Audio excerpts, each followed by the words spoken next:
جاؤ ان سے، اگر تمہیں نہیں آتی، اگر تعلیم کا نہیں پڑا تو ان سے لے لو جا کر دوبارہ، اور پھر علم پھیلاؤ۔ کتنا گندا علم تم نے پھیلا دیا اللہ کے سچے دین میں، اللہ کے سچے دین کو بدنام کرتے ہو، جھوٹ بولتے ہو اللہ کے دین کے ساتھ، اللہ کے رسول کے دین کے ساتھ جھوٹ بولتے ہو۔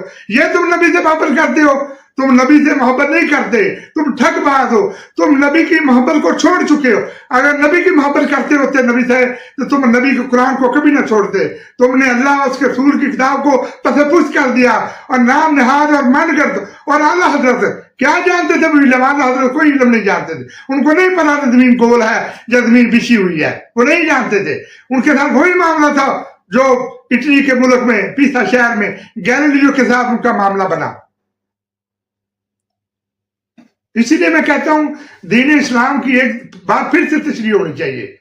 کوئی ادھر سے اٹھتا ہے، یہ دیکھو جی قرآن کو انہوں نے پس پس ڈال دیا۔ جو قومیں قرآن کو پس پس کریں گی وہ جہالت میں مبتلا ہو جائیں گی، اور وہ مغلوب ہوں گی، اور وہ غرق ہو جائیں گی۔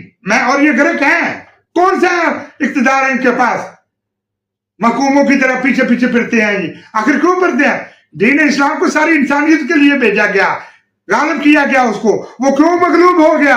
اس لیے کہ تم علماء کی جہالت کی وجہ سے کبھی تم اعلیٰ حضرت بنا لیتے ہو۔ اعلیٰ حضرت نے کہا، میں اس لیے کہتا ہوں ان مدرسوں کو فوراً بند کیا جائے، فوراً بند کیا جائے جہاں پہ جہالت پھیلائی جا رہی ہے۔ اور میں کہتا ہوں دین کی تعلیم اسکولوں میں دی جائے، اور دی جا رہی ہے، مدرسوں کی کوئی ضرورت نہیں۔ جو مدرسے کا پڑھا ہوگا وہ بالکل جاہل ہے، میں کہتا ہوں ان کو فوراً بند کیا جائے، ان پر پابندی لگائی جائے، اور انہیں کو داخلہ دے کر اسکولوں میں داخل کیا جائے تاکہ وہ سائنس کی تعلیم ملے،